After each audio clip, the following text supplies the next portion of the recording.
Ianao le naafoy ary ty hatramizay nefa tao an-tsainy nefa nofinofy tsy mba zay le hoe ianao nanatsa sy le hoe mba tokapofo fitiavana amin'ny vava ny asanatria avy amin'ny fo mivolanao ny laniny no fitiavanao ny atsaniny ny arenanao ny troany aveniranao mpitehany fa nefa nieritreriny teo ianao ny tsombilony rehefa sendra tapakiny izy tenao ihany mifinony ka isakariva iny miovaova kofo mikilina amin'ny tanàna efa pobaka ny kopy mifetsikikala sokatsiana hoe petasy mba mietrereta lety samasoby ianao ny taraiky detairy mba tenu detairy koyo mba ialao fitiavanao hatramizay natao ny kilalao raha zay ianao misitaka faranana atreo hoany akafandray manorina fity any misy tsy ho leo avelao izy andeha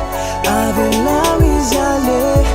avelao izy hoany farany tsara metiolan zay le hoe tsy anjare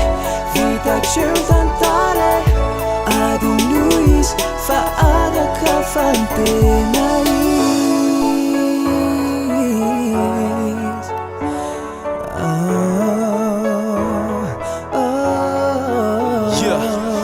Tsara no mity tsara no mifankaty fa za mifikitra aminazy na de mbola mankafy anao kala nefa tala fa lomony tantara ty avelao izy alo mialatra amizay ka hatramizao izy tsy misy fiovana tsy mivaky lohanao izy mandeha mafy amin'ny tanàna tsy aleveo amiala taiza Amerika itsony fa impiry zay ny tsara ka impiry ianao nafony fa ianao mbola mifikitra fa tena onakay fa ianao ndray no misisy ka ianao io ve tsy fa tsy aleo no avy mimpanjinina lasa tsy maninona fa tsoba mandeha mafy aleo mitady jiro finina fa bobaka ny sipa mitady fa za mitapy manaova metimety tiateno ihany le fatfa mbola eo ny mpandeka mabobaka zay tsy manay ndao ifandombera fizy efa tsy zarizary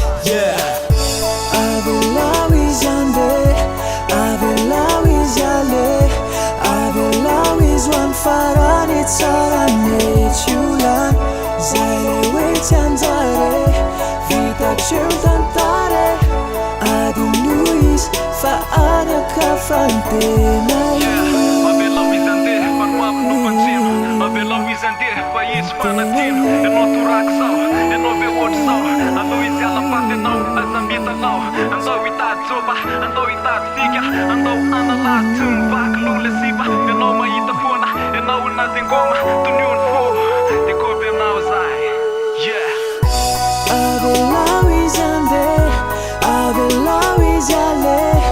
avelao izy hoany farany tsara metiolan zay le hoe tsy anjare vitatreo tantare adino izy fa anaka fantena avelao izy andeha avelao izy ale avelao izy hoany farany tsara metiolan zay le hoe tsy anjare vitatreo tantare adino izy fa anaka fantena